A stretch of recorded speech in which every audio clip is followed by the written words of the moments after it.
Thank you, everyone, for joining us as we cover some basic information relating to what governs your nonprofit or charity. I'd just like to make the note that today's session is largely relevant to Alberta nonprofits and charities. And otherwise, my name is Liz Tang. I use the pronoun she, her, and I am the education coordinator for IntegralOrg. I'll be around hosting, monitoring the chat, and any sort of technology support.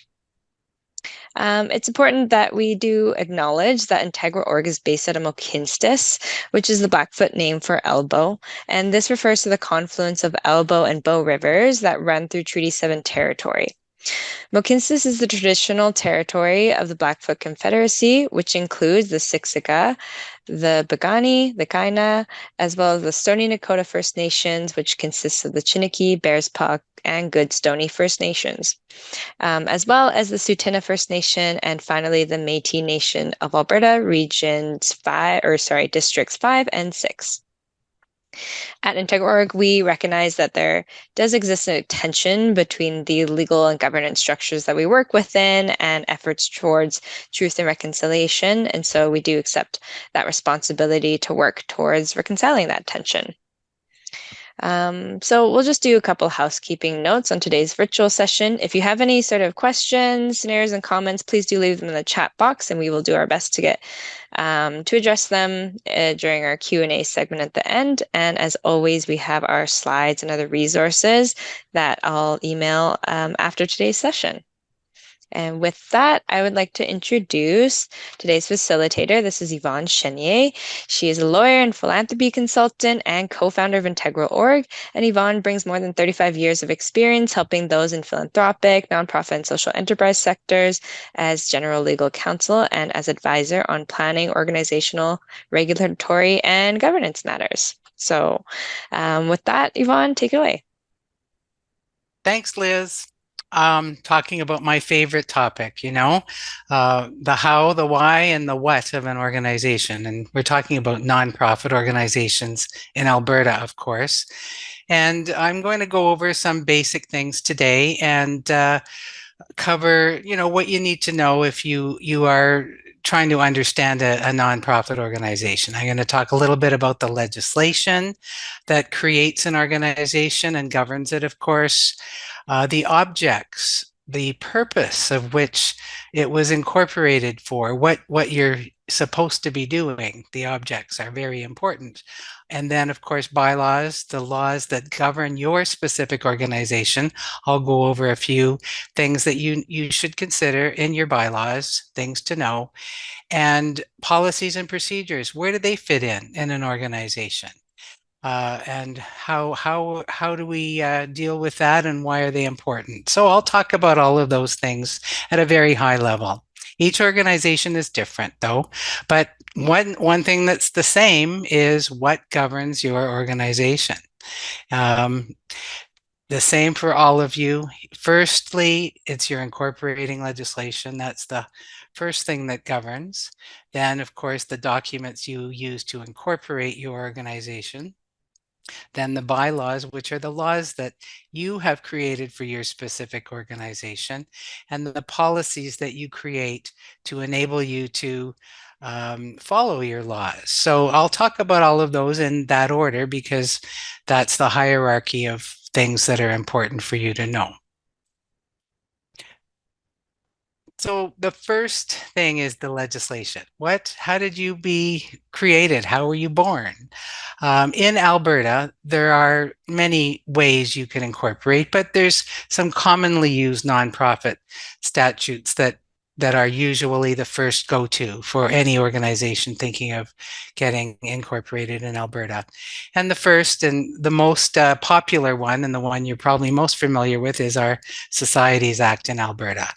And the specific purpose for that legislation is set down in the legislation. It's intended for any benevolent, philanthropic, charitable, provident, scientific, artistic, literary, social, educational, agricultural, sporting, or other useful purpose, but not for the purpose of carrying on a trade or business.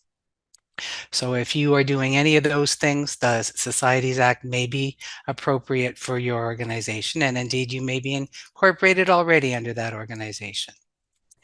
The other nonprofit legislation in Alberta that organizations used and have historically used for many decades is the Alberta Companies Act. Part 9 specifically deals with nonprofit organizations, and that legislation has been in effect for many, many, many, many years. However, since 1982, it's only been used to incorporate nonprofit organizations. In 1982, the business corporations moved into their own legislation in Alberta. And we were, as nonprofit organizations, left to look at Part 9 and the rest of the Companies Act that applies to these organizations. And those companies can be incorporated for the purposes of promoting art, science, religion, charity, or any other useful object. So they capture almost as many things as the Societies Act does. Then the new kid on the block and the most modern nonprofit legislation that we actually have in Canada is the Canada Not-for-Profit Corporations Act. It's a federal statute that allows incorporation without share capital for the purposes of carrying on legal activities. So pretty well anything you can think of doing on a nonprofit basis, you could incorporate it under the Canada Not-for-Profit Corporations Act. And there's no restriction for any organization in Alberta as to whether or not they use that legislation. It's a matter of preference. But if they do use and incorporate under that legislation, then if you are carrying on activities in the province of Alberta, you will have to take an extra step to register that corporation to carry on its activities in Alberta. And that is done under our Alberta Business Corporations Act. So if you are a nonprofit organization now, chances are one of these statutes does apply to you. And if you are thinking of incorporating a nonprofit organization now, then you might want to have a look at each of these statutes to figure out which one is best suited for your specific kind of organization that you're about to embark on and incorporate. The next slide just emphasizes that, we're moving on to the next point, which is we know the organization we're incorporating, the legislation we're incorporating under. Now, how do we create one? What are the incorporating documents? Now, the first thing I always address with people is you need to consider what your objects are. Each nonprofit organization in Canada needs to specify what the actual objects or purposes are of their nonprofit organization. Now, this is different than business corporations. Business corporations are expected to be incorporated for any purpose, generally to make a profit. Whereas nonprofits in our country, you have to specify the purposes in your incorporating documents that you are incorporating for. So I have a little bit slide the next one on how do you find out what your objects are, because if you are already incorporated, and I'm talking to you about how important your objects are because they're part of the incorporating documents that govern you, then you want to know, how do you find them? How do you find your objects inside these incorporating documents?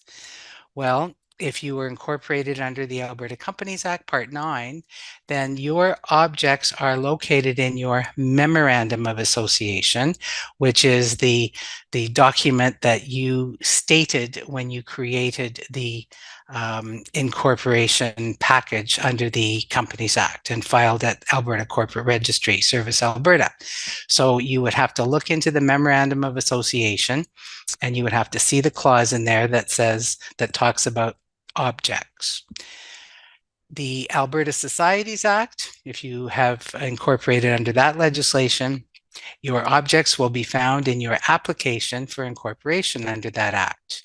And there, very clearly stated, you had to state your objects for your society. Under the Canada Not-for-Profit Corporations Act, which, as you recall, I said was a modern statute, they use the word purposes, not objects. In today's parlance, we sort of use those words interchangeably, especially if we're from Alberta, where we have the older kinds of legislation, the Companies Act and the Societies Act. We use objects and purposes in the same way. Under the Canada Not-for-Profit Corporations Act, in your articles of incorporation, you have to state your purposes. So if you are created under one of those pieces of legislation, then you can clearly find your purposes that you had to state when you created the organization. Some of you may not be incorporated. Some of you may be created by a constitution, meaning a group of people that got together to decide to do something not for profit, like in a group, and sign a constitution saying we are constituting ourselves to carry on our activities, and this is our purpose, our object. So if you have a constitution document and you're not incorporated, you would find your objects in that document. You might be created by legislation. In Alberta, many of our nonprofit organizations that have existed for decades, and our institutions in our province were created by legislation. They're nonprofits, but they are governed by the legislation that created them. And in that piece of legislation, specifically, their objects, their purpose, their reason they were created is listed. So if you're one of those kinds of organizations, you have to read your legislation. And that would be separate from the Companies Act, the Societies Act, or the Canada Not-for-Profit Corporations Act. You're special because you have your own act. You might be settled by a trust. In Alberta, many of our nonprofit organizations and charities have been settled by a trust, which is a document where someone settles on some property, usually a lot of money, onto trustees to administer the fund for them in a charitable manner. So you would be looking for a trust deed in that case, and the purpose of the trust would be stated in the trust deed. So hopefully I've covered all of the areas that might apply to your specific organization where you can look for your objects. Why? Because they're very important. The next slide will explain why. Because I have to tell you about ultravirus. This is really the only legal stuff I think that might be pretty dry and academic, but it's important for organizations that are nonprofit to understand that ultravirus is a corporate law doctrine that it's basically, and this is the definition, it describes acts attempted by a corporation that are beyond the scope of powers granted by the corporation's objects clause, articles of incorporation, or in a clause in its bylaws and the laws authorizing a corporation's formation or similar documents.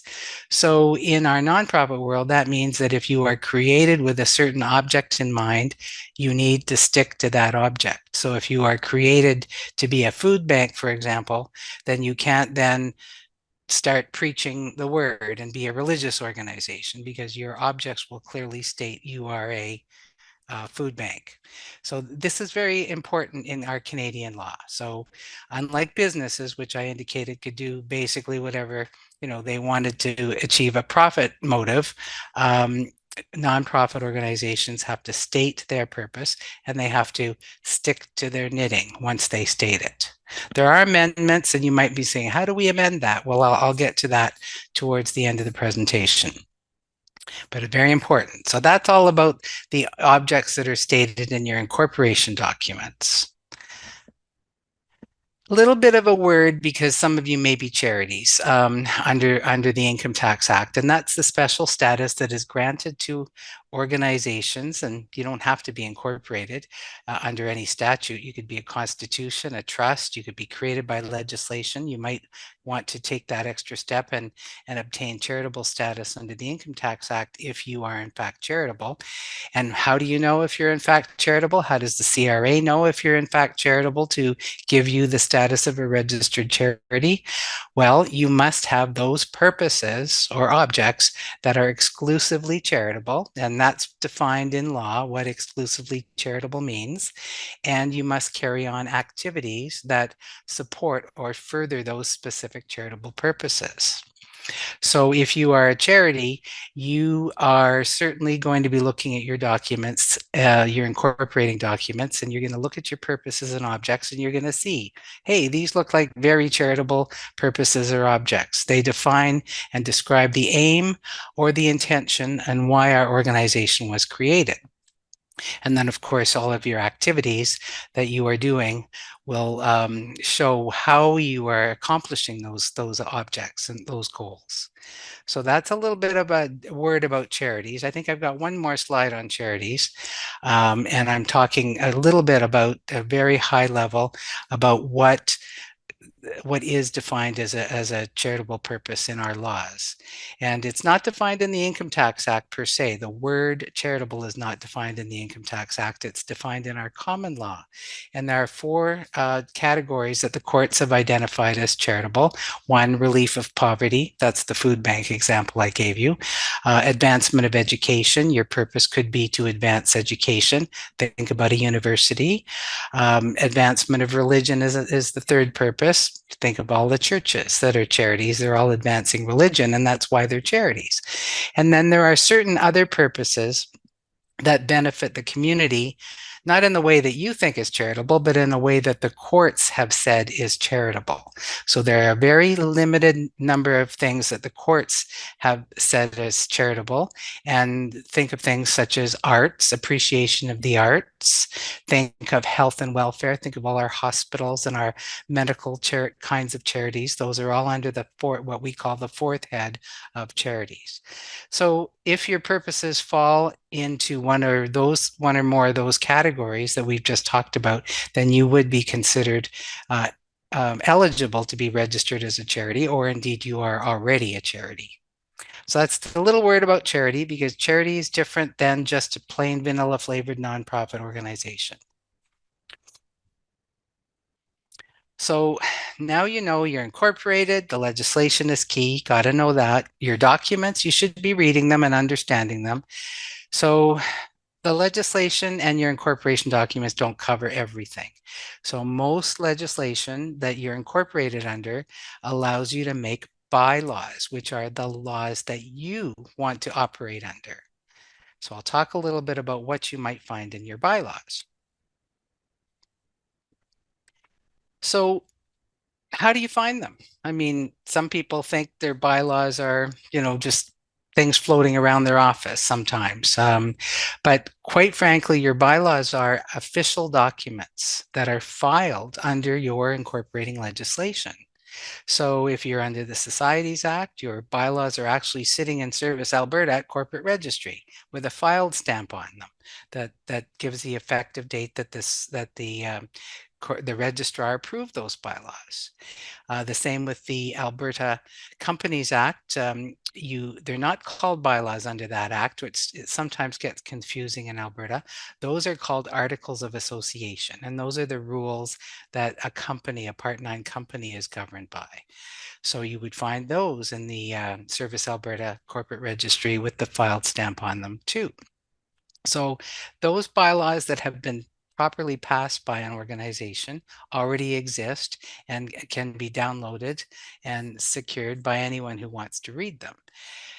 The key about the bylaws is they're your laws. So you need to make sure that you follow them. And if you are drafting bylaws from the very beginning, or if you're thinking of amending your bylaws now, it's important to consider that you are creating the laws that you want to live by. Now, some legislation that you might be incorporated under, such as the Societies Act, does specify what has to be in your bylaws, what kinds of things you have to cover.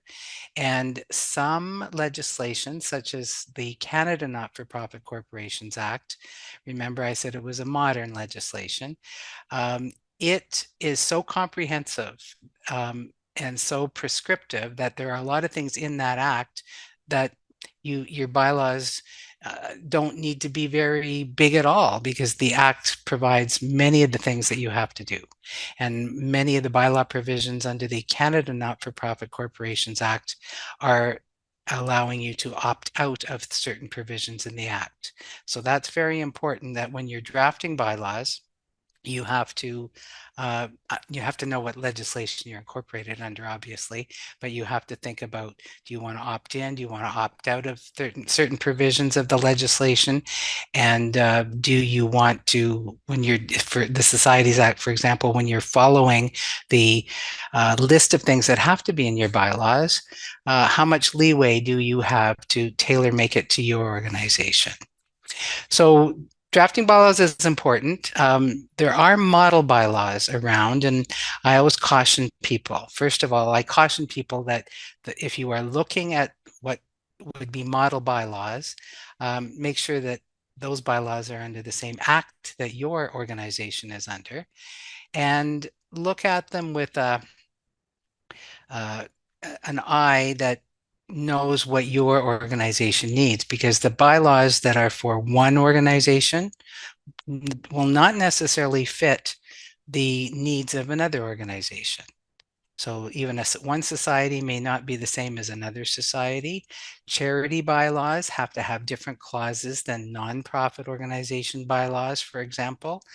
Um, Under the Canada Not-for-Profit Corporations Act website, which is very comprehensive for this modern legislation, they do have model bylaws.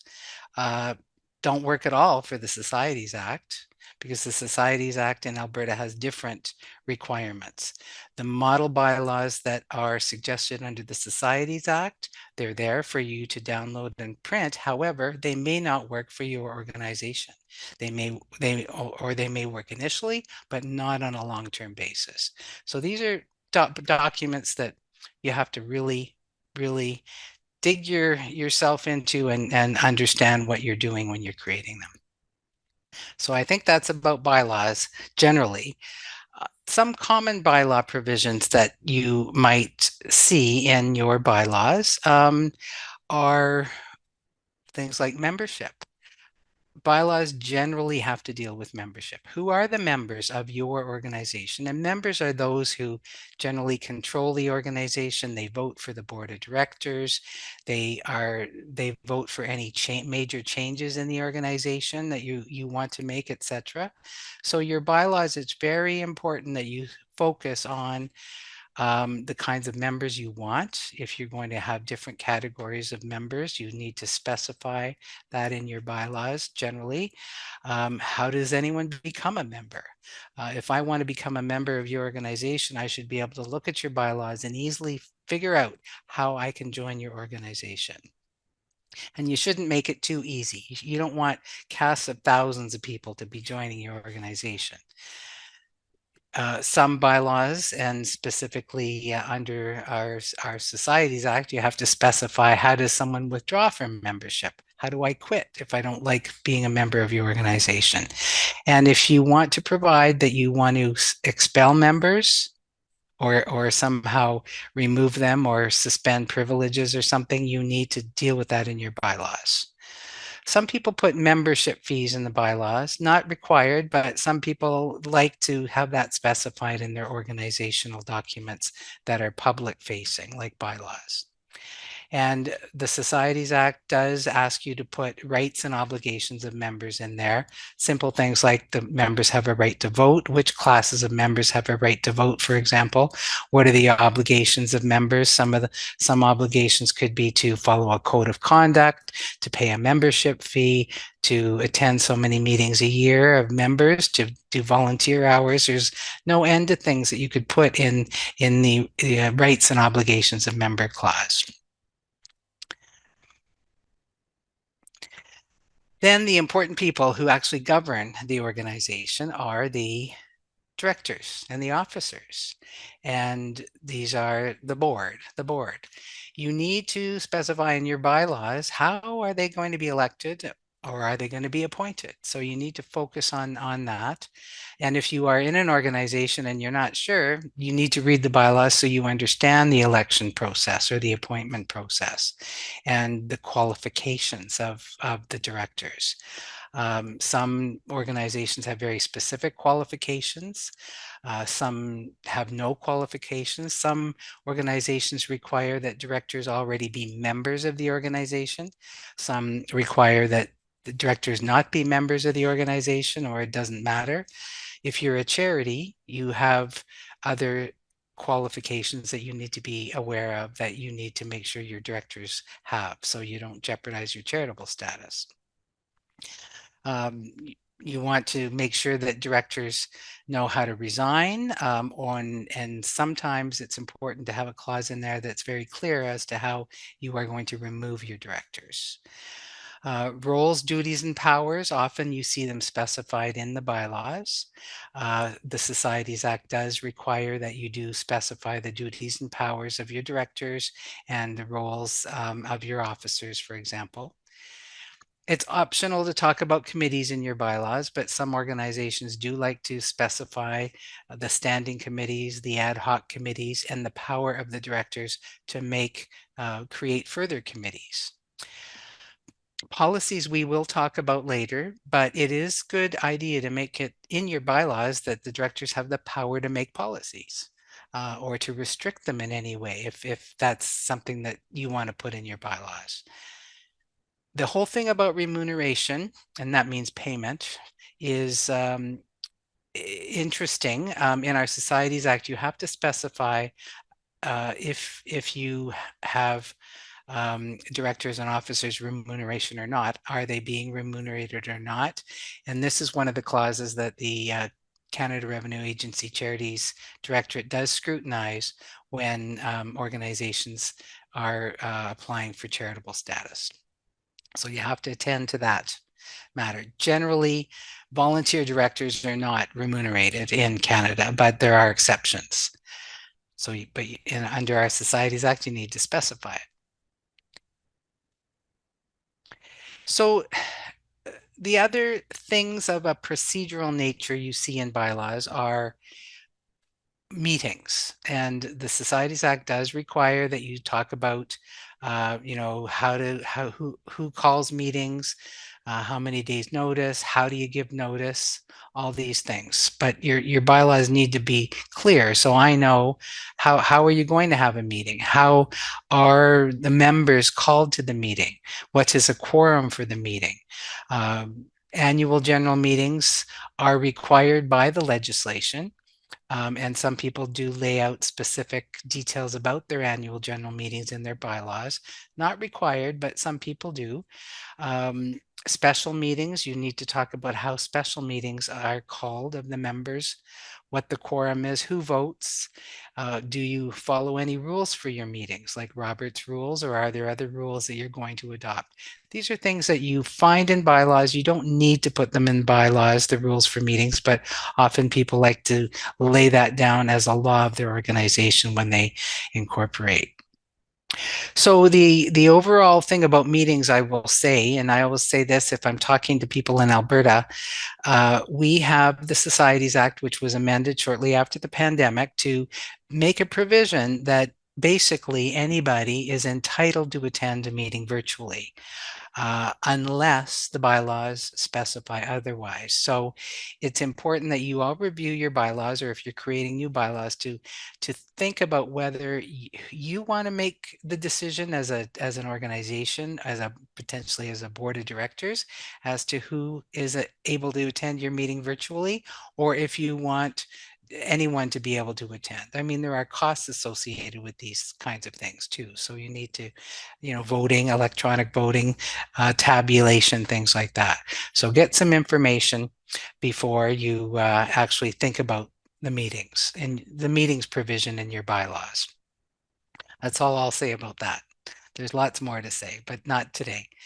So then you talk about the management of the organization in your bylaws. Sometimes none of these, well, the first three are not required. You don't have to say where your registered office is, but some people do. So it's obvious that, we're not going to move our society from Calgary to Edmonton, for example. I mean, if you feel strongly about those kinds of things, you need a registered office in Alberta, obviously. The corporate seal thing, well, many organizations still have a corporate seal for various reasons, various legal reasons. But if you do, under the Societies Act, you have to specify who has custody of the corporate seal. Fiscal year end, some organizations mention it in their bylaws, not required. I mean, the fiscal year end is a financial decision that you make, and certainly Canada Revenue Agency has some say in fiscal year ends and if it changes or not at any time. Borrowing powers is very important, I think, to put in bylaws. You need to either talk about who has the power to borrow money in your organization. The directors, do the members have to approve? In the Societies Act, you have to make it very clear that if you're going to be issuing debentures, remember those old things, mortgages, those kinds of things, the members have to approve that by special resolution. So the other thing in your bylaws, you need to talk about your records and your books, who has custody, who's going to keep them. The Societies Act does require that you talk about if you're going to give your members the power to inspect them. These things are all things you look at the act, you look at what's required, you look at your organization, and you put the clause in the bylaws that applies to your organization and what you need. So let's assume we want to amend our bylaws. Okay, so we want to do a bylaw amendment because you found that the initial bylaws you adopted, potentially the ones that you just downloaded from Service Alberta and filled in your name, the name of your proposed organization, you might find that anybody in Alberta can come and join your organization, and that might not suit you. It might be costly if you have, services you provide to members, or if you can't afford to rent a room big enough and do all the virtual stuff you need to do for meetings. You might want to decide that, yes, we need to restrict our members to just those people that really care about our organization and those that we actually process through our organization to join. So let's say that we wanted to do a bylaw amendment for that. Under the Alberta Societies Act, we'd have to make sure that our bylaws changes, or the ones we create, did indicate the terms of admission of members, how are they being admitted as members, and their rights and obligations, and the conditions of withdrawal, and if any manner in which they may be expelled. So if you're amending bylaws, you have to keep those requirements in the Societies Act in mind if you're amending your bylaws regarding members. The Companies Act, very different. I mean, the member is defined in the Act itself as meaning what it says on the screen here. A subscriber, whoever signs the memorandum, and any other person who agrees to become a member. And that process needs to be put in your Articles of Association. How does someone become a member? And then the Canada Not-for-Profit Corporations Act talks about different classes of members very clearly, and it very clearly says that voting rights have to be assigned to one or more classes or groups of members. So if you were even thinking about amending your bylaws for different member classes or different member rights or anything, first you need to know your legislation. Then you need to figure out what the legislation says about what you have to say about the kind of thing you're thinking of amending. In this case, the example is members. So every time you think about making an amendment, you have to look at those three things. So that's just an example of one little discussion we would have if you wanted to amend your bylaws about the members that you are admitting to your organization. So we're going real fast here. I'm covering a lot of information. So the last thing that governs your organization in the hierarchy of your laws is any policies that your organization makes. And policies are kind of interesting because they allow you the most flexibility to put your own kind of organizational stamp on your laws. But you have to be very clear when you're making them that they can't contradict your bylaws, they can't contradict your incorporating documents, and they certainly can't contradict your legislation. So to make policies that contradict any of those things is why waste your time, right? So you need to know 1, 2, 3 before you can do 4. Today, though, the modern legislation um, does does anticipate policies. And why? I think the reason is because the members that join your organization really are joining for a reason of maybe their passion, or maybe they're being uh, served by your organization in some way. They don't really get too involved in the governance of your organization like your bylaws. So to have to call members meetings every time you want to amend your bylaws, or every time you want to make an amendment to something important, like how many days notice you need to give to a meeting, or something basic like that, you don't want to have to involve a big special meeting of members. Some organizations, their quorum is so high in their bylaws, they can never get enough people in the room to pass them. So one of the modern practices is to have basic bylaws that just cover what you need to cover in the legislation, that what the legislation requires you to cover, and then make sure you have a clause in there giving the directors power to make policies. And then the directors can make policies that suit the organization, and the directors can change the policies. Some organizations also have policies that only members can change too. So these are different kinds of structures that you would consider depending on what kind of organization you have. So it does help to minimize risk, though. So you have your legislation, your incorporating documents, your bylaws, and then your policies are very important documents for your organization because they're part of your rules and laws that you live by, that govern you. So some of them are all about minimizing risks. What the risks that someone will do something wrong, right? The risk, we have policies to tell people what to do, so everyone knows what to do, so we won't fall offside. So some of them are policies that relate to roles within an organization. So what is the role of the treasurer? What is the role of the director of communications, or what is the role of the fundraising director, the development director? These are roles of board positions, and those would be governance policies, and sometimes they're operating policies that relate to actually the day-to-day work of the organization. So there's a couple of levels of policies too. There's the governance policy that the board is concerned about how it governs itself, and then there's the operating policies that are concerned about how the organization itself is going to operate on a day-to-day basis. So the governance of organizations would be like financial management, who's going to sign checks, how is there a borrowing limit? Is there a check limit? Is there contracts that we can't sign it except for a certain person or a certain level in the organization or at the board needs to sign? Then there are a lot of policies that you should have that are required by legislation. And the one I always talk about is the occupational health and safety. I mean, you are doing activities in your organization. You have volunteers, you have workers, you have employees. You need to have policies under the Occupational Health and Safety Act that are required, quite frankly, for your organization. So these are things you need to know about for sure. And then you might have very specific policies that only apply to your organization because of the type of activities you do. So I use youth volunteers here. So if you have youth volunteers, then the policies that you make pertaining to how they are handled, intake, how the whole thing, they have to be very specific to your organization. So again, I just emphasize that all these policies and procedures that you're going to make, and procedures are literally the way you implement these policies.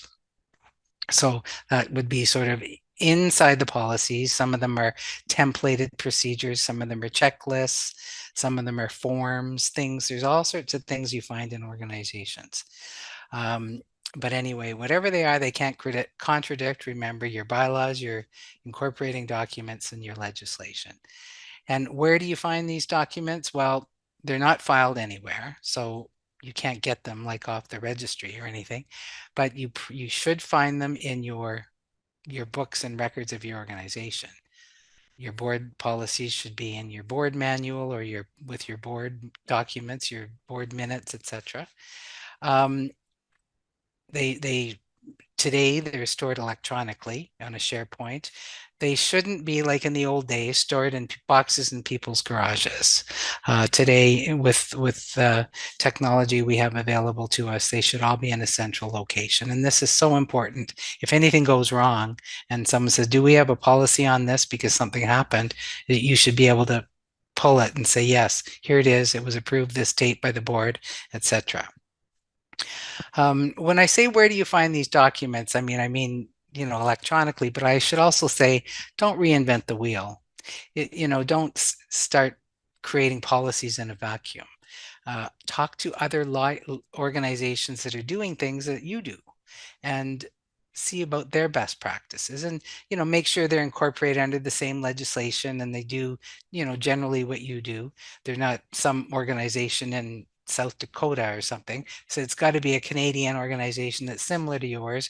And if you are using any policies from organizations that aren't, make sure you tailor make to your organization.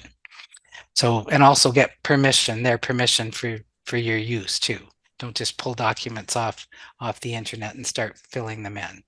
Lots of issues there too, but basically the bottom line is you need policies to operate. And a quick question, Yvonne, because I think Hmm. it's relevant. Sure. Who's responsible for developing these Mm, policies? that's a good question.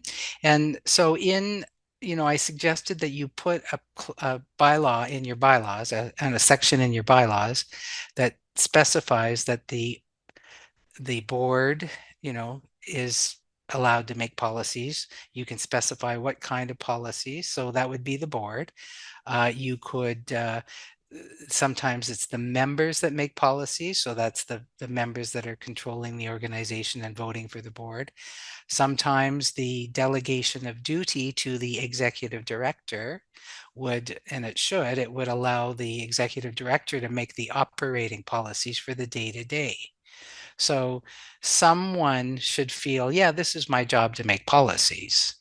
Um, and if they're just smart and proactive people and they want to make a policy, then they should find a place to get it approved, because generally, and this is a real general statement, policies need to be approved by someone to be actual laws of your organization. So that's the key. Nice to have them, but they should they should be approved. So anyone can make policies. It's just a question of who is authorized to approve them and to make them useful. So you need some organizations, literally, and I've been involved in these kind of drafting, they have policies on policies. What are our policies on making policies? And they go so far as to say they must be reviewed by so and so every 2 years. They must be reviewed and stamped reviewed. So there's policies on policies. There's no end to the administration you can be doing in your organization just on this kind of stuff. I don't know when you have time to do your actual mission. Hopefully that answers the question. So let's say you want to change things. You've come to a session like this and you went, oh my goodness, our membership clause is such that Yvonne could bring 1,000 friends to our annual general meeting and take over our organization. We need to change our bylaws to restrict our members to just people who believe in our cause and pay the membership fee, for example. So you want to make your change. Or you want to change your objects. After this, you look at your objects and you realize that they were created in 1978 and they use words that we don't even use in our vocabulary today, or that are politically incorrect, and that's common. What was correct to use in 78 is not correct in 2024 sometimes, so you want to make changes. Or you've just done your business and you want to wind up or dissolve your organization.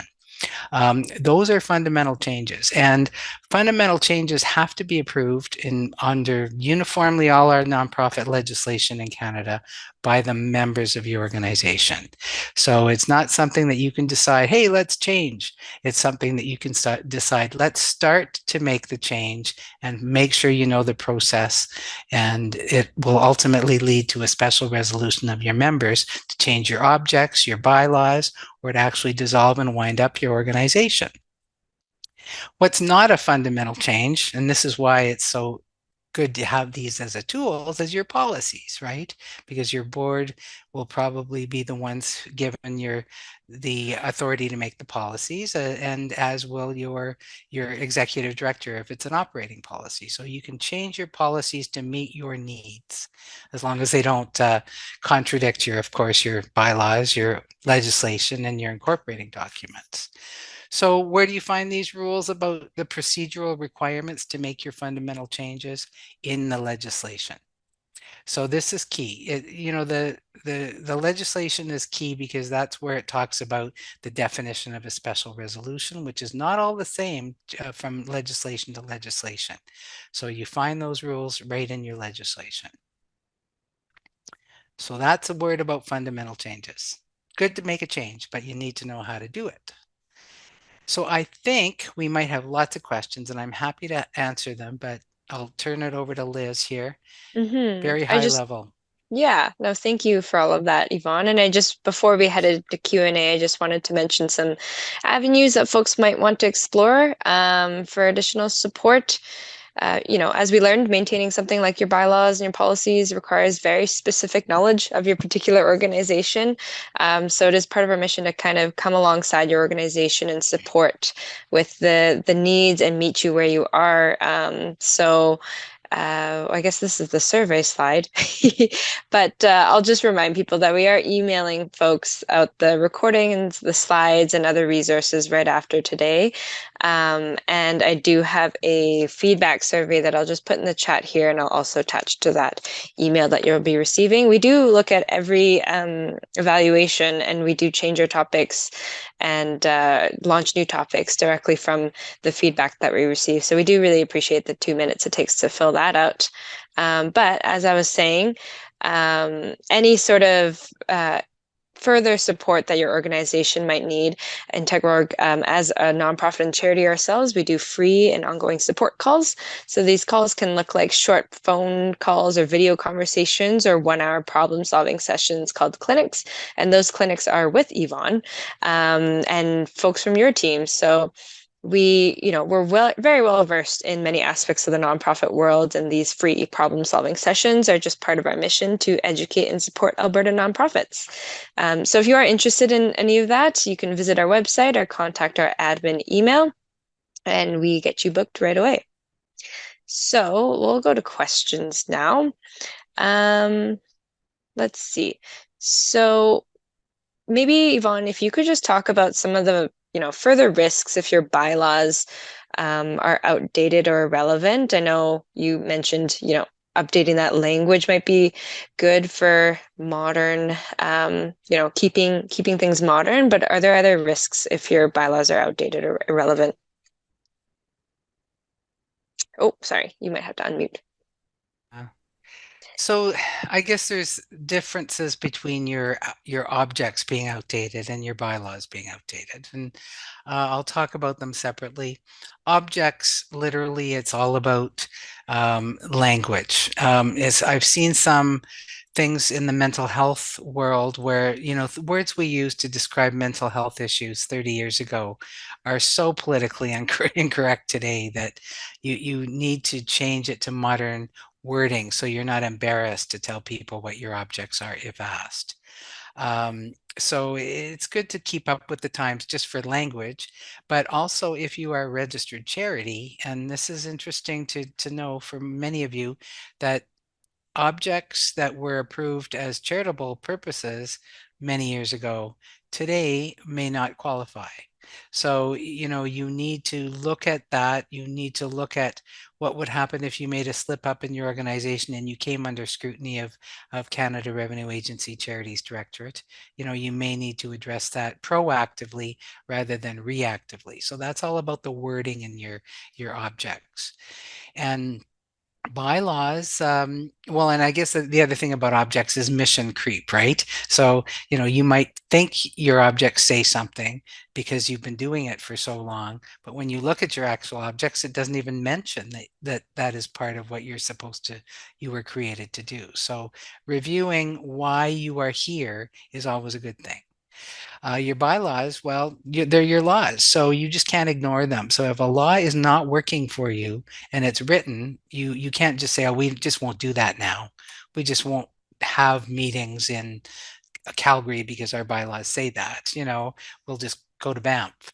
You need to physically follow your laws, and if you're not, you need to change them. So the risk is that someone will bring it to your attention that you're not following the laws you set for yourself. Remember, bylaws are public documents, so are objects. All of this stuff, when in 5 minutes I can get all this information and say, "Oh, look at your bylaws," that kind of thing. So it's important to keep them up to date for sure. Hmm. And I know you mentioned that with depending on your particular organization's legislation, there's different ways of amending your bylaw, but um, are they majorly different ways of amending your bylaw, or what does the sort of process look like between each actor? Is it kind of generally similar? Well, it's generally a special resolution of the members, right? So Hmm. it's not the Canada Not-for-Profit Corporation has different levels of amending formulas for different kinds of bylaw amendments. If you want to avail yourself of that when you incorporate, you can build this into your structure. But generally, our Alberta legislation requires a special resolution of the members. So the process generally is that you have a committee set up, you look at the bylaws, you suggest some changes. Often the board, of course, gets involved, and then the board often recommends to the members that they make these changes. A special resolution is called, a special meeting or a special resolution process is started. And sometimes this happens at the annual general meeting. If enough notice is given, then the process to pass a special resolution at your annual general meeting is followed. And then the most important thing is under our Societies Act, for example, they have to be approved by the registrar. Mm, So, and you have to have that filed stamp back to say, "Hey, these are our bylaws." okay. And if you're a charity, you have to file all this with a CRA. So don't forget that step. So Hmm. there's all sorts of steps. If you're not a charity, you don't need to worry about that. Hmm. Great. We'll do a general question, then we'll do a specific question. Um, we often get asked, how often should bylaws be reviewed and updated? Well, I'd say every 5 years that is a good plan. Hmm. But every time your legislation incorporating you gets amended, you should. Like, for Okay. example, that after the pandemic, the Societies Act was amended about these virtual meetings. And not every organization wants to have to have people attend virtually all the time. So if you don't want that, then you need to specify that in your bylaws. So you don't want to be surprised by someone saying, "Well, I demand that, we have this meeting virtually because the act says so." And you can't say, "Well, the bylaws don't say that." Mm, Well, the bylaws in this case have to reverse the legislation. So when your legislation changes. For example, the Alberta Companies Act has changed, um, not majorly, but some procedural things have changed in the last 4 years as well, and that needs to be reviewed. Your articles of association should be reviewed against those amendments. The Canada Not-for-Profit Corporations Act has not been greatly amended, but if it ever is, you need to review that. Plus, that statute's 10 years old now or more. Yeah, about 10 years old for most organizations that continued under that legislation. And on or before 2014. So you may look at how I drafted bylaws under that act when it was first an act in Canada is not the same as how I'm drafting bylaws now, 10 years later under that act, after having had 10 years of experience with that legislation. Mm-hmm. So those are things that, time helps you to decide you need to review. Mm-hmm. Okay, and then we just had a somewhat more specific question. Are founding members that control a majority of votes allowable? I don't know what particular legislation this organization is. Mhm. Well, they are allowable actually under all nonprofit or legislation. Oh, okay. So, you specifically, have to say who your members are and how they're admitted, and that's what you say in your bylaws. Um, Under the Societies Act, 5 people have to sign the application for incorporation, and those people are the initial members of the organization. It doesn't mean they have to stay forever, or it doesn't mean 5 people always have to be members. So it depends again what your bylaws say. You need to specifically say in your Societies Act bylaws how members are admitted, removed, withdraw the whole thing. So you can limit the number of members yourself in your bylaws. The Companies Act, the same thing. Those people who signed the memorandum of association and the articles are the first members, and generally the only members until they admit more members. Um, Under the Canada Not-for-Profit Corporations Act, you very specifically have to say how you admit members, and the incorporation papers have nothing to do with membership, just the bylaws. So each statute's different, but generally the answer to the question is sure. There's no reason why you cannot have founding members who control the organization Okay. legally. Yeah. Yeah. There might be other reasons, but Okay. Perfect. That's the end. Oh, okay. You said that we could go look up our bylaws finally. Where do we go to look up sure. the Yeah. bylaws? Okay. Well, in Alberta, the registry is not something you just download. You have to go to um, a registry office and you order them. Hmm. You order document copies, and some of this is still on microfiche. So it's coming from Service Alberta to the registry agent. You Hmm. can get that. Canada Not-for-Profit Corporation, our modern legislation, very easily you go onto their site, you click on, you say order copies of documents, it's free, and Bob's your uncle, you have them within 10 minutes. Okay, It's great. great.